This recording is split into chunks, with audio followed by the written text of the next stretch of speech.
Hello बच्चों, let's read the question. Which of the following are required to facilitate cloning into a vector?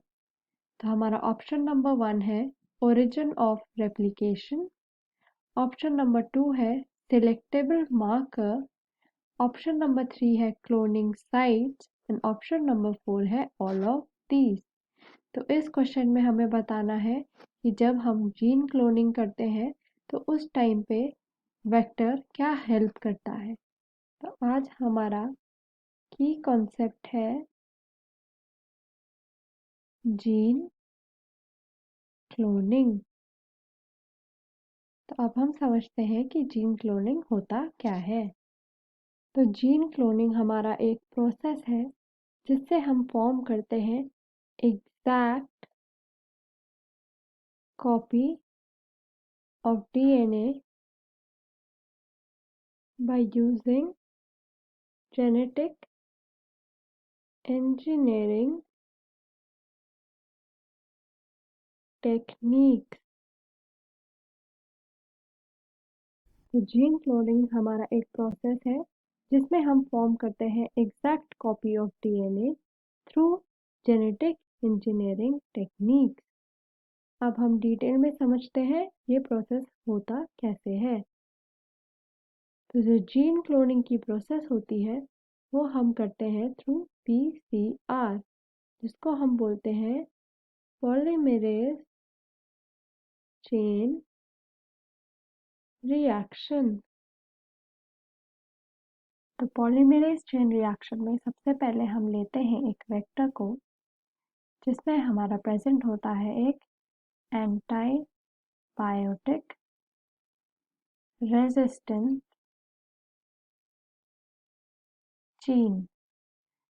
And जब हम इसको introduce कराते हैं into a host cell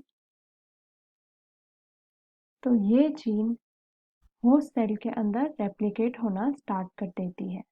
and इसी को हम बोलते हैं ओरी या फिर ओरिजिन ऑफ रेप्लिकेशन.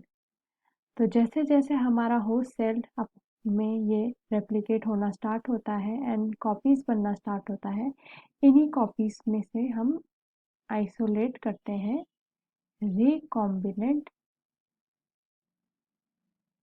डीएनए. तो इसको करने के लिए हम जो होस्ट सेल की जीन्स होती है उसको हम रखते हैं एक एंटीबायोटिक मीडियम में.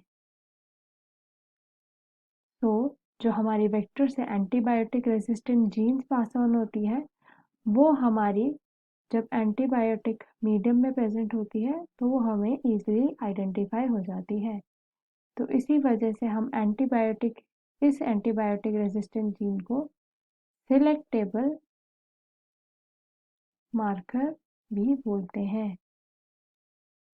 एंजिन साइड से हम इस रिकॉम्बिनेंट डीएनए को कट करके मल्टीप्लाई करते हैं इनटू मैनी कॉपीज या फिर एम्पलीफाई करते हैं.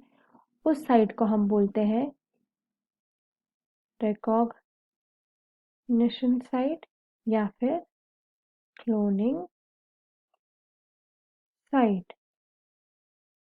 सो to facilitate cloning into a vector हमें origin of replication, selectable marker and cloning site सबका रिक्वायरमेंट होती है.